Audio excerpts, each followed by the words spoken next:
Jai Hind students and welcome once again to the online class of Shri Ram Public School and here we are with the topic of income determination.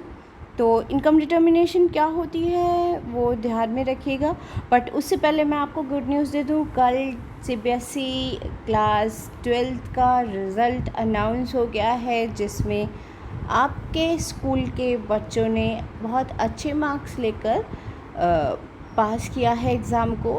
और commerce में हालांकि BST का paper, business studies का paper नहीं हो पाया था boards की तरफ से, लेकिन फिर भी एवरेज मार्किंग की गई है based on the students performance.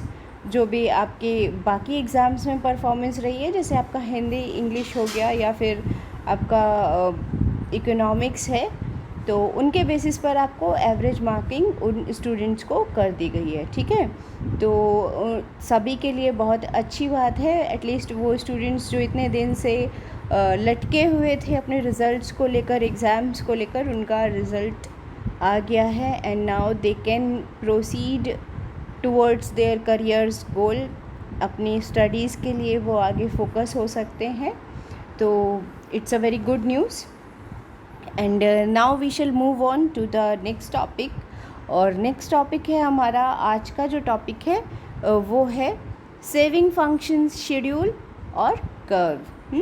Saving function जो है कल मैंने पढ़ाया था आपको, ये क्या है, वो फंक्शनल रिलेशनशिप जो कि टोटल इनकम और सेविंग के बीच में होता है। ध्यान देना है, प्रोपेंसिटी टू कंज्यूम जो था वो हमारा कंजम्पशन और इनकम के रिलेशन को बताता था, यानी किसी भी जो इकोनॉमी में कितनी इनकम बढ़ने पर किस हद तक या कितनी रेशियो में आपके कंजम्पशन की हैबिट्स बढ़ती है। ठीक है, और अब हम आ गए हैं प्रोपेंसिटी टू सेव की तरफ, जहाँ पर हमने स्टडी किया था कल प्रोपेंसिटी टू सेव का मीनिंग क्या, कि प्रोपेंसिटी टू सेव मीन्स वो फंक्शनल रिलेशनशिप जहाँ पर हम स्टडी कर रहे हैं अबाउट द रिलेशनशिप कि भाई किसी पर्टिकुलर इकोनॉमी में नेशनल इनकम बढ़ने पर कितने परसेंट, नेशनल इनकम बढ़ने पर कितना आपका जो उस देश के सेविंग्स में असर आता है, सेविंग्स। ओके, तो यहाँ पर ध्यान देने वाली बात है कि सेविंग्स हमेशा कंजम्पशंस, इनकम माइनस कंजम्पशन होता है, तो ऑब्वियसली कंजम्पशन, इनकम और सेविंग तीनों का आपस में कनेक्शन है ही। तो सेविंग फंक्शन को हम कंजम्पशन फंक्शन के थ्रू भी निकाल सकते हैं, वो कल मैंने बताया था आपको डिराइव करना। And now towards today's topic saving function. Finally schedule क्या होता है, शेड्यूल मतलब एक टेबुलर प्रेजेंटेशन। ठीक है, तो सेविंग फंक्शन शेड्यूल क्या है, देखो यहाँ पर एक शेड्यूल में आपको दिया हुआ है क्या है, income. Okay, different income level दी हुई हैं और एज़ पर द एजम्पशन, जैसा कंजम्पशन के बारे में भी हमने एज्यूम किया था कि भाई इनकम हमेशा बढ़ती रहेगी, जबकि कंजम्पशन जो है वो हमारा उस रेट से नहीं बढ़ता है, कंजम्पशन हमारा उस स्पीड से नहीं बढ़ता है कह लीजिए। ठीक है, तो कंजम्पशन भी दिया हुआ है, इंक्रीजिंग है ये भी, लेकिन उतने रेशियो में नहीं है। और इन दोनों के बीच का डिफरेंस यानी y minus C equal to क्या हो जाएगा, आपका s हो जाएगा। तो s equal to y minus C यहाँ दिया भी हुआ है, और आप इसमें से इसको माइनस करते जाइए और आपको सेविंग्स मिल गई आपकी। ठीक है, तो ये हो गया आपका सेविंग फंक्शन शेड्यूल। अब इसको ध्यान से देख लो, जब इनकम ज़ीरो थी तो हम कंजम्पशन तब भी सी को ऑटोनोमस मानते हैं कि भैया कंजम्पशन हम तब भी कुछ ना कुछ कर रहे थे। ठीक है, तो अब ये कंजम्पशन पर हम क्या कर रहे हैं भाई, यहाँ पर हम अपनी सेविंग्स से कंजम्पशन कर रहे हैं। प्रोपेंसिटी टू कंज्यूम में मैंने आपको बताया था, ये पॉइंट आपका डिसेविंग्स कहलाता है। ठीक है, नेक्स्ट है 40, इनकम आ गई आपकी, यानी शुरू हुआ आप धीरे धीरे कुछ कमाना। अब जैसे जैसे आपने कमाना शुरू किया वैसे वैसे शौक, थोड़े थोड़े से शौक भी कह लो या फिर मेंटेनेंस के लिए, जो आपके अपने रूटीन के लिए आपको खर्च जो बढ़ता है वो आपका बढ़ गया, तो 20 से 50 हो गया खर्च आपका, कंजम्पशन जो है। और ये कंजम्पशन बढ़ा तो 40 माइनस 50 अभी भी आपकी इनकम आपके कंजम्पशन लेवल से कम है, ठीक है। तो यहाँ भी माइनस में ही आएंगी सेविंग्स आपकी। नेक्स्ट आ गया, फिर इनकम लेवल बढ़ रही है और कंजम्पशन भी बढ़ेगा लेकिन उतनी रेट से नहीं बढ़ेगा। तो अब यहाँ पर कितना हुआ, 80-80, कंजम्पशन भी 80 और इनकम भी 80, इक्वल है। नो नेगेटिव सेविंग और नो पॉजिटिव सेविंग, ठीक है। अगर याद हो तो ये जो पॉइंट है पर्टिकुलरली, इसको मैंने स्पेसिफिकली एक पर्टिकुलर नाम बताया था आपको, ठीक है। अगर नहीं भी याद है तो मैं बता दूं, the point where consumption and savings, sorry, income and consumptions are equal is called as break even point. वो पॉइंट जहाँ पर कंजम्पशन और इनकम दोनों बराबर है वो क्या कहलाएगा, आपका ब्रेक इवन पॉइंट, है ना। और सेविंग फंक्शन के हिसाब से अगर आप देखिए तो the point where is no saving, हाँ, कोई सेविंग नहीं है, ना नेगेटिव ना पॉजिटिव, तो where is zero saving is called break even point. हाँ, तो ये आपका ब्रेक इवन पॉइंट हो गया 80-80 इनकम कंजम्पशन पॉइंट पर।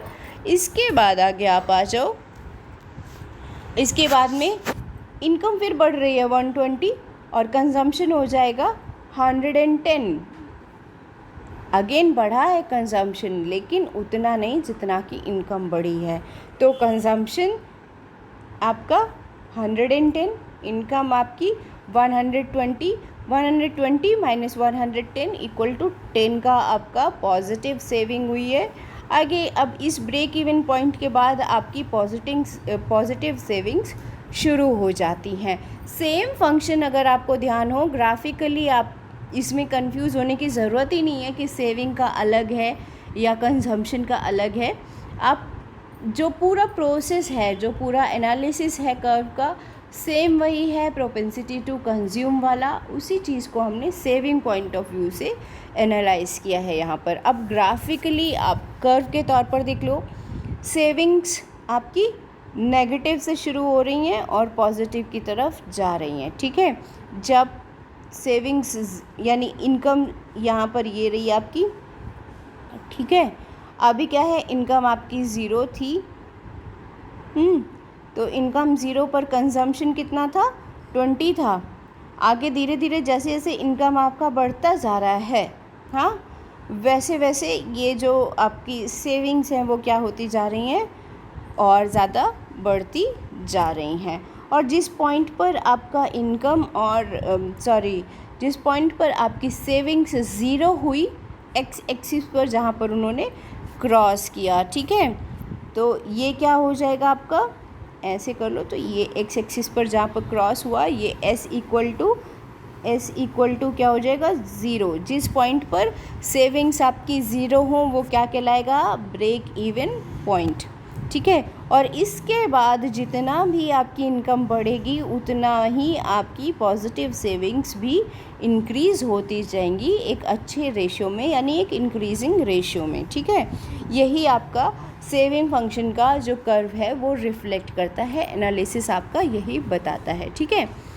अब इसके बाद में अगर इसको एक सेंटेंस में डिस्क्राइब करना हो तो, prior to break even point savings are negative, but at break even point saving is zero and after the break even point saving becomes positive। ये आपका सेविंग फंक्शन हो गया। आगे बढ़ते हैं type of propensity to save की तरफ। Type of propensity to save, कितने types of propensity to save होते हैं, सेम प्रोपेंसिटी टू कंज्यूम की तरह से ही होते हैं। एक average propensity to save APS और दूसरा marginal propensity to save MPS।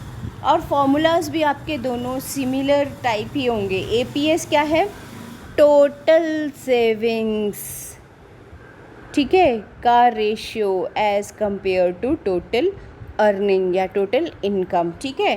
तो यहाँ पर आपका आता है APS equal to S/Y, APS equal to S/Y, ठीक है। यहाँ पर एस से मतलब हमारा टोटल सेविंग और वाई से मतलब हमारा टोटल इनकम, यानी टोटल इनकम में कितना चेंज आने पर टोटल हमारी सेविंग्स में कितना चेंज आता है। ये रिलेशनशिप हमारा APS average propensity to save कहलाएगा। ठीक है, फीचर्स क्या क्या हैं APS के, ध्यान दे लीजिएगा ज़रा। APS के feature, APS can never be 1 और ग्रेटर देन 1। ठीक है, 1 नहीं हो सकता और 1 से ज़्यादा भी नहीं हो सकता। APS will be 0 at break even point. Break even point पर APS 0 होगा, क्योंकि अभी जस्ट बताया था मैंने, वहाँ पर सेविंग्स क्या है आपकी 0 है। हाँ, उसके बाद में APS increases with increase in income. जैसे जैसे इनकम आपकी बढ़ती जाएगी वैसे वैसे एवरेज प्रोपेंसिटी टू सेव भी आपका बढ़ता जाएगा। ओके, तो ये हो गए features. Now come on the second type of propensity to save, और वो है आपका marginal propensity to save, MPS। तो ये MPS क्या होता है? मार्जिनल प्रोपेंसिटी टू सेव होता है वो मार्जिनल प्रोपेंसिटी सेविंग्स की जो कि इनकम में चेंज आने पर, कितना परसेंट इनकम में चेंज आया और उस हिसाब से कितना परसेंट या कितना रेशियो में आपने सेविंग्स को इंक्रीज़ किया। ठीक है, तो ये जो आप per unit change in income और per unit change in savings आप निकाल रहे हो, ये आपका मार्जिनल प्रोपेंसिटी टू सेव है। ठीक है, फॉर्मूला अगेन वही MPC की तरह ही, delta S upon delta Y। ठीक है, ये आपका marginal propensity to save MPS का फॉर्मूला होगा। ठीक है, तो ये हो गया आपका मार्जिनल प्रोपेंसिटी टू सेव, जहाँ पर आप चेंज इन सेविंग्स का रिलेशन निकाल रहे हो चेंज इन इनकम के साथ में। ओके, यहाँ पर सेविंग्स से मतलब हो गया, डेल्टा S से मतलब हो गया चेंज इन सेविंग्स, और डेल्टा Y से मतलब हो गया चेंज इन इनकम। ओके, तो ये हमारी type of propensity to save हो गई।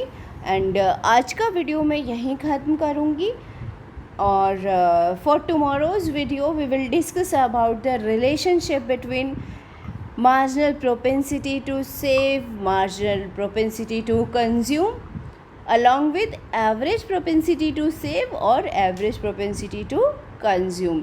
ये सारी चीज़ें हम एनालाइज करेंगे कल के वीडियो में। आज के लिए इतना ही, and people you have to make notes in your fair copy as well. That's all for today. Thank you and have a good day.